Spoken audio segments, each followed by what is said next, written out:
اعوذ باللہ من الشیطان الرجیم بسم اللہ الرحمن الرحیم۔ یہ جان لیجئے کہ یہ جو دوسرا رکوع ہے اس سورہ مبارکہ کا، اور اس کے بعد تیسرا رکوع اور چوتھا رکوع جو ہے، ان میں بھی تقدیم و تاخیر ہے۔ یہ جو پہلے رکوع کا مضمون ہے یہ جا کر ملے گا اب تیسرے کے ساتھ، اور بعد میں یہ نازل ہوا ہے کہ یہ جو دوسرے رکوع میں آیتیں آ رہی ہیں۔ سَيَقُولُ لَكَ الْمُخَلَّفُونَ مِنَ الْأَعْرَابِ شَغَلَتْنَا أَمْوَالُنَا وَأَهْلُونَا، جب حضور واپس پہنچ گئے اور یہ غزوہ جو بیعت رضوان ہو گئی اور پھر صلح حدیبیہ ہو گئی، پھر آپ واپس پہنچے تو جاتے ہوئے گویا کہ ان سے کہا جا رہا ہے حضور سے، جیسے کہ غزوہ تبوک سے واپسی پر جو آیات نازل ہوئی وہ ہم سورہ توبہ میں پڑھ چکے ہیں۔ ان قریب کہیں گے وہ لوگ جو پیچھے رہ جانے والے تھے، من الاعراب، اعراب میں سے، شغلتنا اموالنا واہلونا، حضور نے عام اعلان کروایا تھا، فرض نہیں تھا، سب کے لیے لازم نہیں تھا، عمرے کے لیے چلنے کے لیے کہا تھا چلے، جتنے لوگ چل سکتے ہیں چلے۔ تو اب آئیں گے یہ وہ اعراب جو ہیں بادیہ نشین، اور وہ کہیں گے حضور ہم مشغول رہے اپنے اموال میں، اپنے ڈھور ڈنگر کی دیکھ بھال میں، اپنے اہل و عیال میں، ہم آپ کے ساتھ نہیں جا سکے، فاستغفر لنا، تو ہمارے لیے استغفار کیجئے۔ یقولون بألسنتہم ما لیس فی قلوبہم، یہ لوگ اپنے منہوں سے وہ کچھ کہہ رہے ہیں اپنی زبانوں سے جو ان کے دلوں میں نہیں ہے، دلوں میں کچھ اور ہے۔ یہ منافقوں کا تذکرہ ہو رہا ہے اعراب میں سے۔ قل فمن یملک لکم من اللہ شیئا ان اراد بکم ضرا او اراد بکم نفعا، سے کہیے کہ اگر اللہ تعالیٰ نے تمہارے لیے کوئی بھی اگر ضرر کا فیصلہ کیا تھا تو، اور اگر خیر کا فیصلہ کیا تھا تو کون سی چیز روک سکتی ہے؟ من یملک لکم من اللہ شیئا، کون ہے وہ کہ جو اختیار رکھتا ہو تمہارے بارے میں اللہ کی طرف سے کچھ بھی، اگر اس نے ارادہ کیا ہو ضرر کا، یعنی اگر کوئی خرابی ہونی تھی تو کیا تمہارے یہاں ہونے کی وجہ سے رک جانی تھی؟ یا اگر خیر کوئی آنا تھا تو تمہاری غیر موجودگی میں نہیں آ سکتا تھا؟ یعنی پیچھے رہ جانا چاہیے معنی دار، کیوں رہ گئے؟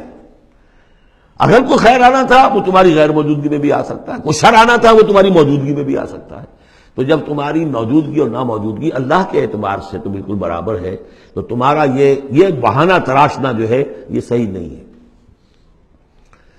بل کان اللہ بما تعملون خبیرا، بلکہ تم جو کچھ کرتے رہے ہو اللہ اس سے باخبر ہے۔ وہ کیا ہے؟ اب ان کے دل کی بات اللہ تعالیٰ، ان کے دل میں جو چور تھا، بل ظننتم، تمہیں یہ گمان ہو گیا تھا، ان لن ينقلب الرسول والمؤمنون الى اہلہم ابدا، ان کو یہ گمان ہوا کہ ان کا تو معلوم ہوتا ہے کہ واقعتاً کوئی دماغ خراب ہو گیا مسلمانوں کا، قریش پر چڑھائی کر کے جا رہے ہیں۔ قریش، یہ تو سمجھیے کہ ان کے لیے ابھی تک عرب میں جو ان کی حیثیت تھی قریش کی، وہ سمجھتے تھے کہ اب تو یہ موت کے منہ میں جا رہے ہیں، اب یہ واپس ان میں سے کوئی آنے والا نہیں ہے۔ بل ظننتم، تم نے یہ گمان کیا تھا، ان لن ينقلب الرسول والمؤمنون الى اہلہم ابدا، کہ اب واپس آئیں گے ہی نہیں رسول اور اہل ایمان اپنے گھر والوں کی طرف۔ وزین ذلک فی قلوبکم، اور یہ تمہارے دلوں میں کھما دی گئی بات۔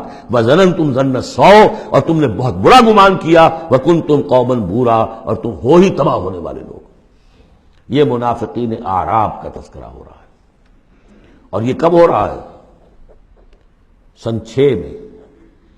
سن 2 کے اندر جو معاملہ تھا وہ بھی ہم دیکھ چکے ہیں، وہ جو سورہ محمد کے اندر آیا معاملہ، جبکہ ابھی یہ مرحلہ شروع ہو رہا تھا، ابھی قتال کا سلسلہ شروع ہونے والا تھا، اس وقت بھی ان کے دلوں میں صلح جوئی، امن سے کام کرو، صلح سے کام کرو، یہ خامخواہ جو ہے یہ اس طرح کی مہم جوئی مناسب نہیں ہے۔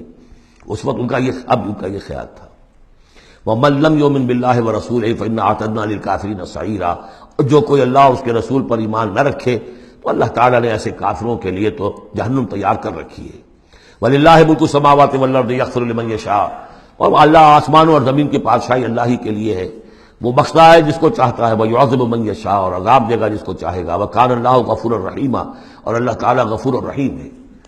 سَيَقُولُ الْمُخَلَّفُونَ إِذَا انطَلَقْتُمْ إِلَىٰ مَغَانِمَ لِتَأْخُذُوهَا، اب یہ نوٹ کر لیجئے تاریخی اعتبار سے کہ اس کے فوراً بعد جو ہے اگلے ہی سال حضور نے، اب جب کہ قریش سے صلح ہو گئی تو آپ یکسو ہو گئے، ادھر سے کوئی حملہ اب نہیں ہوگا، تو آپ نے اپنی پوری طاقت لے کر خیبر پر حملہ کیا، جو گڑھ بن گیا تھا یہودیوں کا، جو بنو قینقاع اور بنو نذیر نکالے گئے تھے، جا کے وہیں آباد ہو گئے تھے۔ پہلے سے بھی وہاں پر وہ بڑا گڑھ تھا، ان کے بڑے قلعے تھے، بڑے یعنی فورٹیفائڈ، اور وہاں پر سارا وہ اب حضور نے ان کی جو ہے سرکوبی کی۔ جب حضور خیبر کی طرف جا رہے تھے، اب ان کا ہم بھی چلتے ہیں آپ کے ساتھ، اس لیے انہیں یقین تھا کہ فتح ہوگی اور مال غنیمت آتا آئے گا۔ سَيَقُولُ الْمُخَلَّفُونَ إِذَا انطَلَقْتُمْ إِلَىٰ مَغَانِمَ، اور اے مسلمانوں جب تم اب جاؤ گے غنیمت حاصل کرنے کے لیے، یعنی اب جو غزوہ خیبر کی طرف جو پیش قدمی کرو گے، تو یہی لوگ جو پہلے پیچھے رہ گئے تھے وہ یہ کہیں گے ضرور نتبعکم، ہم بھی آپ کے ساتھ چلیں، اجازت دیجیے۔ یریدون ان یبدلوا کلام اللہ، یہ اللہ کے کلام کو بدل دینا چاہتے ہیں۔ وہ اللہ کا کلام اگلے رکوع میں آ رہا ہے کہ ان کے بارے میں طے کر دیا گیا تھا کہ جو لوگ اس صلح حدیبیہ کے موقع پر نہیں گئے ہیں ساتھ حضور کے، اب ان کو کسی بھی دوسری نیکسٹ جنگ کے اندر شمولیت کی اجازت نہیں ہوگی۔ وہ آگے آ رہا ہے، اس لیے اس کے سمجھنے میں تھوڑی سی دقت ہوتی ہے، لیکن سمجھ لیجئے کہ وہ آگے ہے، اسی لیے تقدیم و تاخیر کی میں نے بات آپ سے کی تھی۔ یریدون ان یبدلوا کلام اللہ، یہ چاہتے ہیں کہ اللہ کے کلام کو تبدیل کر دیں، اللہ کے حکم کو بدل دیں۔ قل لن تتبعونا، کہہ دیجئے کہ نہیں اب تم ہمارے ساتھ نہیں جاؤ گے۔ کذالکم قال اللہ من قبل، یہ بات اللہ تعالیٰ پہلے ہی کہہ چکا ہے پہلے، اور اس صورت میں آ رہا ہے ذرا بعد میں۔ فسیقولون بل تحسدوننا، وہ کہیں گے یہ تو آپ لوگ حسد کر رہے ہیں ہم سے، آپ ہمیں ساتھ میں لے جانا چاہتے ہیں جبکہ ہمیں اندازہ ہے کہ وہاں پہ غنیمتیں ملیں گی۔ بل کانوا لا یفقہون الا قلیلا، حقیقت یہ ہے کہ یہ فہم ہی نہیں رکھتے، تفقہ ہی نہیں رکھتے مگر بہت ہی تھوڑی۔ قل للمخلفین من الاعراب، یہ جو لوگ رہ گئے تھے پیچھے، یہ بدو لوگ، ان سے کہہ دیجئے ستدعون الی قوم اولی باس شدید، ان قریب پھر تمہیں بلایا جائے گا ایک ایسی قوم کی طرف، ایسے قوم کے مقابلے کی طرف جو بڑی طاقت والی ہوگی۔ تو قاتلونہم او یسلمون، یا تم ان سے قتال کرو گے یا وہ مسلمان ہوں گے اور یا وہ اطاعت قبول کریں گے۔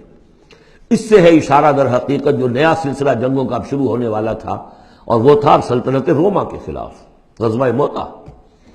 اب اندرون ملک عرب کا معاملہ جو تھا وہ ختم ہوا، اب تو اصل جو معاملہ پیش آنا ہے وہ انقلاب محمدی کا بین الاقوامی مرحلہ ہے، تصدیر الانقلاب، انقلاب کو اب آگے ایکسپورٹ کرنا ہے، اور اب ٹکراؤ ہونے والا ہے جس کی پیشگی خبر دی جا رہی ہے سلطنت روما کے ساتھ، جہاں سٹینڈنگ آرمیز تھی لاکھوں کی، یہ رومن لیجنز مشہور ہیں تاریخ کے اندر، غرق آہن اور ٹرینڈ۔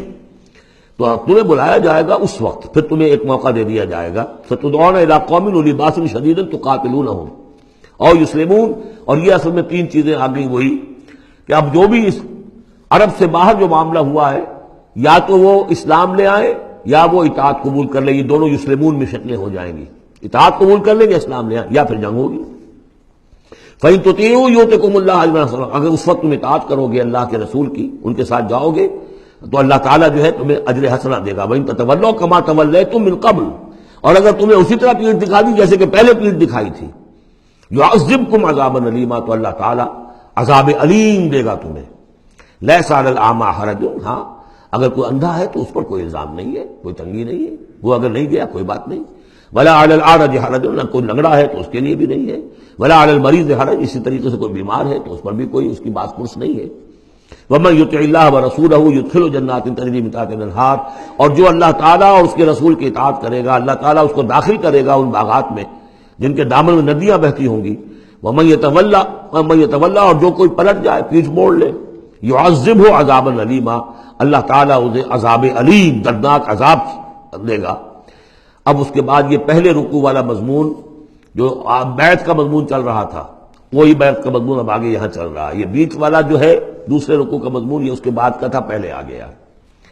وہاں جو فرمایا تھا کہ ان الذین یبایعونک انما یبایعون اللہ، اب آگے چلیے، لقد رضی اللہ عن المؤمنین اذ یبایعونک تحت الشجرہ، اللہ راضی ہو گیا ان اہل ایمان سے جو آپ سے بیعت کر رہے تھے درخت کے نیچے۔ فعلم ما فی قلوبہم، تو اللہ تعالیٰ کے علم میں ہے جو کچھ ان کے دلوں میں تھا، اور اس وقت ذوق شہادت اور جوش جہاد تھا، ابھی وہ صلح کی بات تو ہوئی نہیں، وہ تو بیعت کر کے ہونے کی بات ہوئی ہے۔ فانزل السکینۃ علیہم، اللہ نے ان پر سکینت، سکون، اطمینان نازل کر دیا۔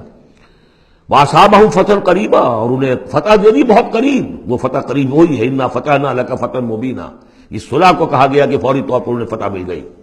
ومغانم کثیرۃ یاخذونھا، اور بہت سی غنیمتیں ہیں جو وہ اور جو لیں گے حاصل کریں گے۔ وکان اللہ عزیزا حکیما، اور اللہ تعالیٰ زبردست ہے حکمت والا۔ وعدکم اللہ مغانم کثیرۃ تاخذونھا، اے مسلمانوں اللہ کا تم سے وعدہ ہے بہت سی غنیمتیں تمہیں ملیں گی۔ فعجل لکم ہذہ، تو یہ تو تمہیں نقد دے دی ہے، فوری طور پر دے دی ہے یہ فتح جو تمہیں مل گئی ہے۔ وکف ایدی الناس عنکم، اور اللہ تعالیٰ نے روک لیا لوگوں کے ہاتھوں کو تم سے، لتکون آیۃ للمؤمنین، تاکہ یہ اہل ایمان کے لیے ایک نشانی بن جائے. وَيَهْدِيَكُمْ صِرَاطًا مُسْتَقِيمًا، اور اللہ تعالیٰ تمہاری رہنمائی فرمائے سیدھے راستے کی طرف، یعنی اب تمہاری جد و جہد جو ہے وہ تیر کی طرف سیدھی کامیابی کے آخری مراحل تک پہنچ جائے. صدق اللہ العظیم.